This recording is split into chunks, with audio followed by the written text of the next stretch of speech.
அப்படின்னு பாத்தீங்கன்னா pizza base தாங்க. இது எல்லாருமே கண்டிப்பா ட்ரை பண்ணி பார்க்கணும் அப்படின்னு நினைக்கிற ஒரு ரெசிபி தான். ஏன்னா வந்து பீஸா வீட்ல பண்ண போகும்போது பீஸா பேஸ் மட்டும் கடையில வாங்கி பண்ணா நல்லா இருக்காதுல்ல. சோ அதனாலதான் இந்த ஒரு சிம்பிளான ரெசிபி உங்க கூட நான் எல்லாமே எப்படி பண்ணலாம் அப்படின்னு சொல்லிட்டு தான் பார்க்க போறோம். அண்ட் முக்கியமா ஈஸ்ட் இல்லாம பண்ண போறோம். சோ வந்து எப்படி பண்றது அப்படின்னு சொல்லிட்டு வீடியோக்குள்ள போய் பார்த்துடலாம். ஸோ ஃப்ரெண்ட்ஸ், இன்னைக்கு வந்து பீஸா பேஸ்க்கு தேவையான மாவு எப்படி பிசைறது அப்படின்னு சொல்லிட்டு பார்க்கலாம். ஸோ ஃபர்ஸ்ட் அதுக்கு வந்து நான் 3 கப் ஆஃப் மைதா சேர்த்துக்கிறேன்.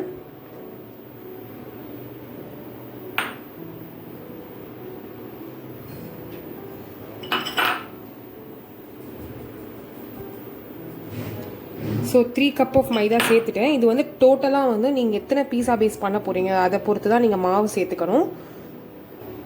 இப்போது இதோட தேவையான அளவு உப்பு சேர்த்துக்கலாம். இதோடைய டேபிள் ஸ்பூன் அளவுக்கு சர்க்கரை சேர்த்துக்கலாம்.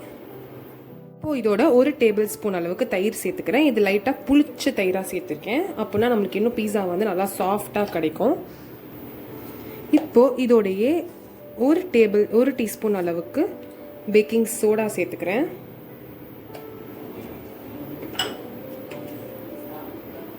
அதோடைய 1 டீஸ்பூன் அளவுக்கு பேக்கிங் பவுடரும் சேர்த்துக்கலாம்.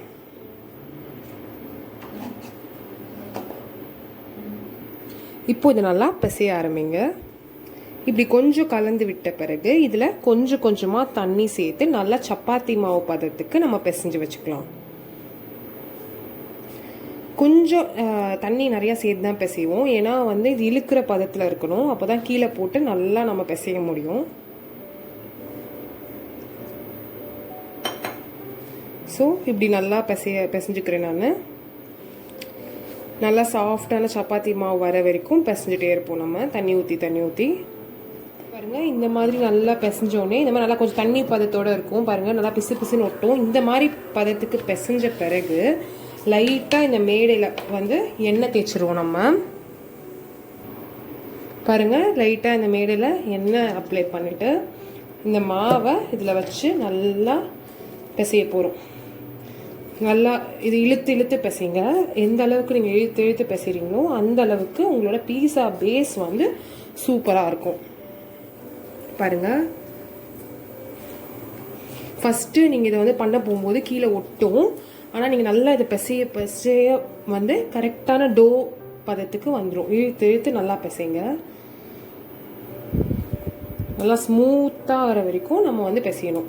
மாவு வந்து கையில் ஒட்டாமல் வர வரைக்கும் நல்லா பிசையணும். அங்க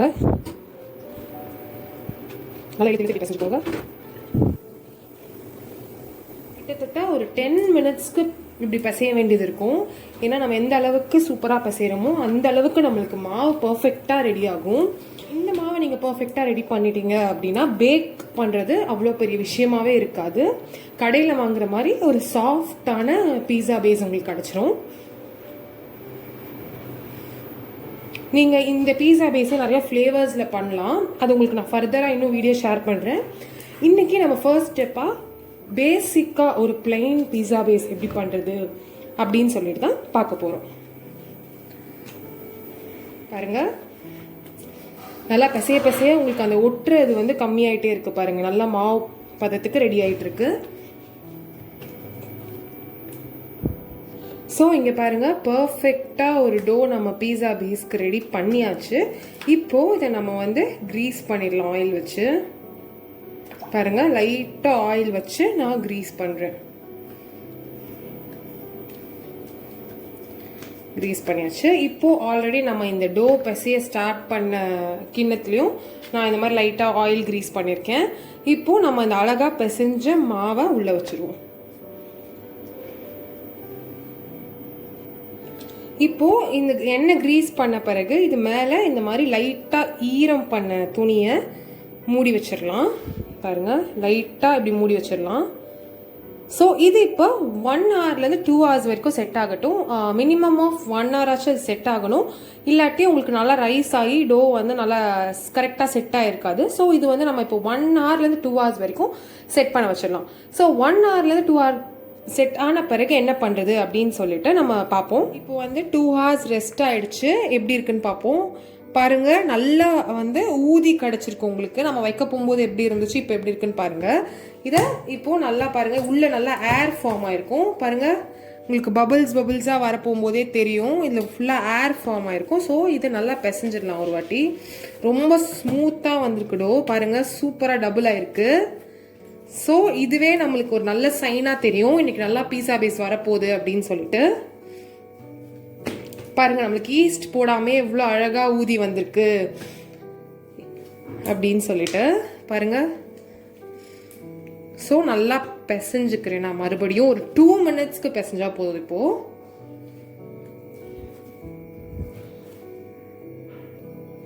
ஸோ பாருங்க, நல்லா 2 மினிட்ஸ்க்கு நம்ம பிசைஞ்சாச்சு. இப்போ நம்ம செட் பண்ணிடலாம். ஸோ உங்ககிட்ட பீஸா பிளேட் இருந்துச்சுன்னா நீங்கள் பீஸா பிளேட்டில் செட் பண்ணலாம். இல்லாட்டி நான் இன்னைக்கு இந்த மாதிரி ஒரு நார்மல் பிளேட் தான் எடுத்துக்க போகிறேன். நார்மல் பிளேட் எடுத்துட்டு அதில் கொஞ்சம் இந்த மாதிரி மைதா மாவை மேலே தடவி விட்டுக்க போகிறேன். ஸோ இந்த மாதிரி நல்லா மைதா மாவை தடவி விட்டாச்சு. இப்போ இந்த மாவு கொஞ்சம் எடுத்துக்கலாம். ஸோ மாவு லைட்டாக எடுத்துட்டு நல்லா இப்படி தட்டிக்கோங்க.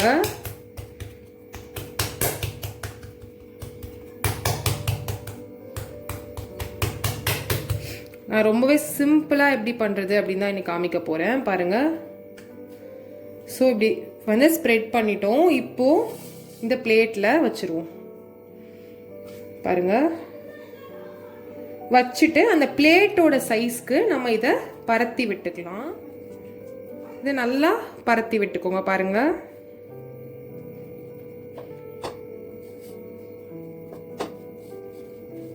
இது வந்து கிட்டத்தட்ட திக்கா நம்ம சப்பாத்தியே வந்து திக்கா திரட்டினா எப்படி இருக்கும் அந்த மாதிரி ஒரு இதில் தான் இருக்கும். நீங்கள் பீஸா பேஸ் பார்த்துருப்பீங்க, உங்களுக்கு அப்போவே தெரிஞ்சிருக்கும் அதோட திக்னஸ் எப்படி கிடைக்கும் நம்மளுக்கு. அந்த அளவுக்கு நீங்கள் இதை பண்ணிக்கோங்க. ஸோ இந்த மாதிரி பண்ண பிறகு இப்போதான் நம்மளோட முக்கியமான ஸ்டெப்பு என்ன அப்படின்னு பார்த்தீங்க அப்படின்னா, இந்த மாதிரி ஒரு ஃபோக் எடுத்து இந்த மாதிரி குத்தி விட்டுக்கோங்க. எதுக்காக இப்படி நம்ம குத்துறோம் அப்படின்னு பார்த்தீங்கன்னா, நம்ம வந்து நம்ம பார்த்தோம் ஆல்ரெடி எப்படி மாவு வந்து ஊதி வந்திருந்து அப்படின்னு. ஸோ இதை பேக் பண்ணீங்க அப்படின்னா அது பன் மாதிரி மேலே எலும்பி வந்துடும். ஸோ அந்த மாதிரி வந்துச்சு அப்படின்னா பீஸா பேஸ்ன்ற ஒரு இது நம்மளுக்கு கிடைக்காது. ஸோ அதனால தான் இந்த மாதிரி குத்தி விடுறோம். இந்த மாதிரி குத்தி விட்டீங்க அப்படின்னு சொன்னீங்கன்னா உங்களுக்கு கரெக்டாக பீஸா பேஸோட அளவுக்கு உங்களுக்கு கிடைக்கும். நல்லா சாஃப்டாக ஃப்ளாட்டாக கிடைக்கும். பாருங்க, நான் சும்மா ரேண்டமாக தான் இந்த மாதிரி குத்தி விட்டுக்கிறேன்.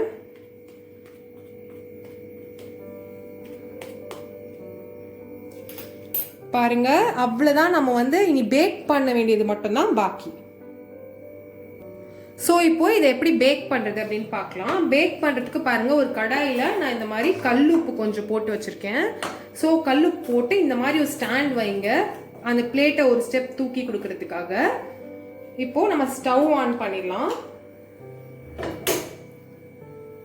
ஸோ ஸ்டவ் ஆன் பண்ணி இதை வந்து ஒரு 10 மினிட்ஸ்க்கு ப்ரீ ஹீட் ஆக வைக்க போகிறோம். ஸோ 10 மினிட்ஸ் கழிச்சு நம்ம என்ன பண்ணுறது அப்படின்னு சொல்லிட்டு பார்க்கலாம். பாருங்க, இது வந்து ப்ரீ ஹீட் ஆயிடுச்சு. இப்போ இதுக்குள்ள நம்ம ப்ரிப்பேர் பண்ண பீஸா பேஸ் வச்சிடலாம். வச்சுட்டு இதை க்ளோஸ் பண்ணிடலாம். இதை இப்போ 5 to 8 மினிட்ஸ் மீடியம் ஹீட்டில் பேக் பண்ண போகிறோம். ஸோ 5 to 8 மினிட்ஸ் வச்சுட்டு அது எவ்வளோ அழகாக பேக் ஆகி வருது அப்படின்னு சொல்லிட்டு நம்ம பார்க்கலாம். 8 மினிட்ஸ் ஆயிடுச்சு. இப்போ இதை வெளில எடுக்கலாம்.